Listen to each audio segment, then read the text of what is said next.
Hi and welcome back, DevPool here. I want to talk to you about my top 7 mistakes that I've made as a junior developer through my career. So if you're looking for a job and you're scared about it because it's your first junior position, stick around because I think those tips will help you. So the tip number 1, and that is naming conventions. The reason why that's important is when you'll be working at the office, you're not going to be just working there by yourself. You'll be creating functions, variables that not just meant for you to understand or to know what they'll contain, but as well as for the team, because they're not going to write the code you wrote, but they're going to be reading it. Could be tomorrow, a week, a year from now.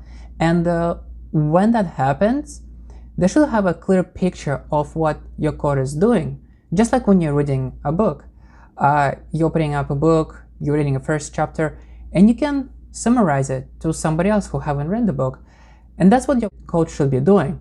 And the only way to accomplish that is not how complicated you write things, but how well can you name your variables, how well can you name your functions, so people can understand it. Tip number 2, push smaller code. And what I mean by that is, when you'll be working on a feature, if let's say you got to the point where you feel comfortable, you're not done yet, there's still work to do, but you're feeling comfortable with installing a package that you had to install, whatever the package is. You had to do a little bit of work on the front end or back end, depending on what ticket is.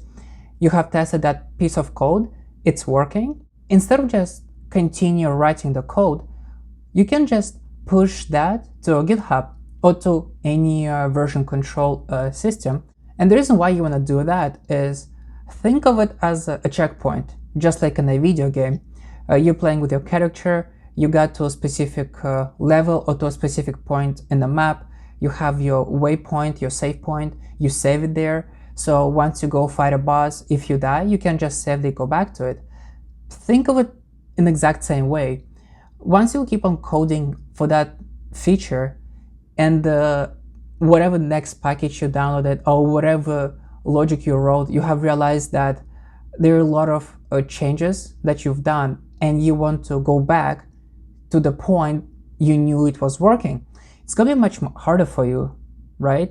Now you have to delete code, you might not remember what you have changed, but since you have a save point, you can just git stash, go back to the previous checkpoint, that's it.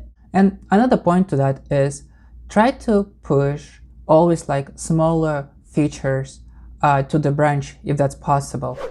Tip number 3, and that is commit messages. When you're working on that feature and you're done working on it, you need to push it to a GitHub or to whatever version control is again, and you do need to write a message of what you've done.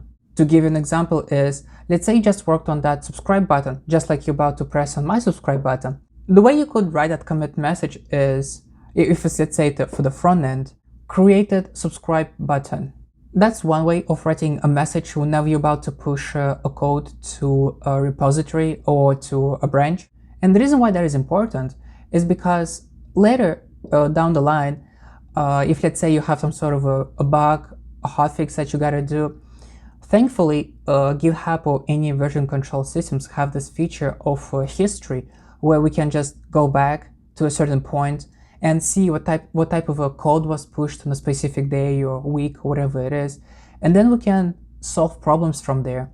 And by knowing what code was pushed, and the way to know it is by reading those messages, and if we can understand what those messages mean, then it's going to be harder for us to tell is this the code I should be looking at or not. Tip number 4, not taking advantage of debugging tools.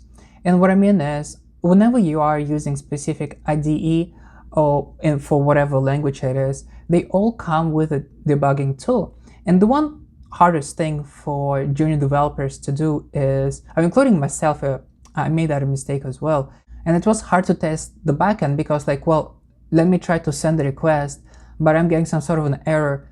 And I'm not sure from what line it's coming from because I'm not debugging it perfectly. I'm not putting on a breakpoint of where they want for my code to stop. I'm not checking what values I'm sending into specific variables or into the function.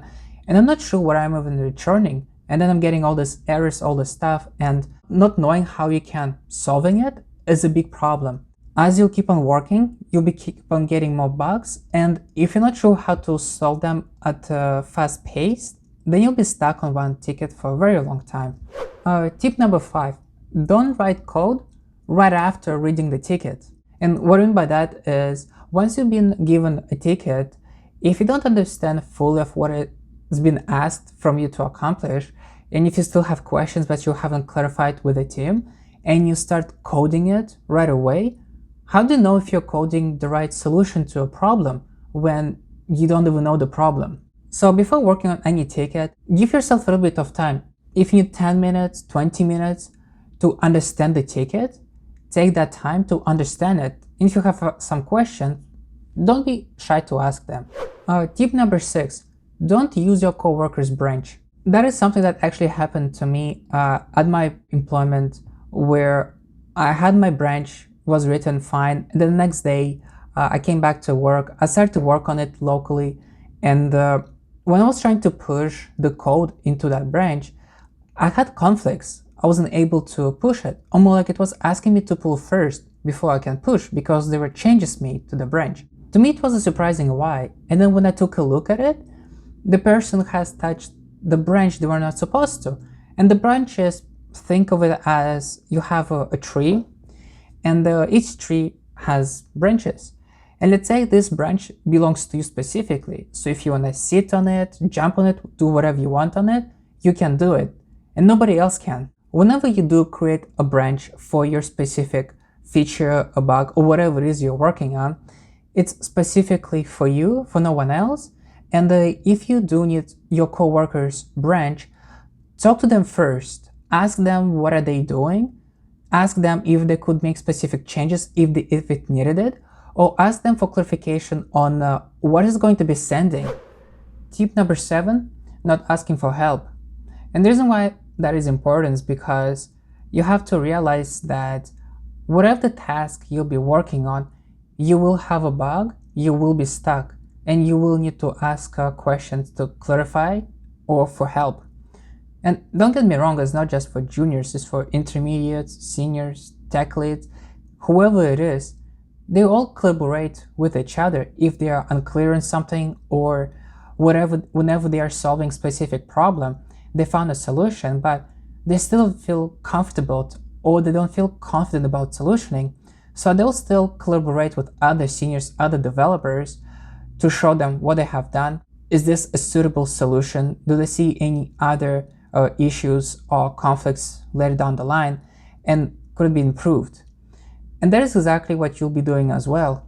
You'll be asking for advice from people on your problem. But that's it, guys. Those are the 7 mistakes that I've personally made. I've seen a lot of other developers made. But don't get me wrong, those 7 mistakes is not the end. There are a lot of other mistakes, but those are just common things that I've noticed people have made, or making it right from the beginning as they were starting out. So if you can work on those 7 things, even when you go on an interview, if you specify how do you work with branches or version controls, you're gonna show a lot more of knowledge compared to other developers, other juniors. So if you're looking for a job right now, I wish you good luck, and I hope those 7 tips will help you. Don't forget to like and subscribe for more relevant videos. I'm DevPool, and I'll see you next video.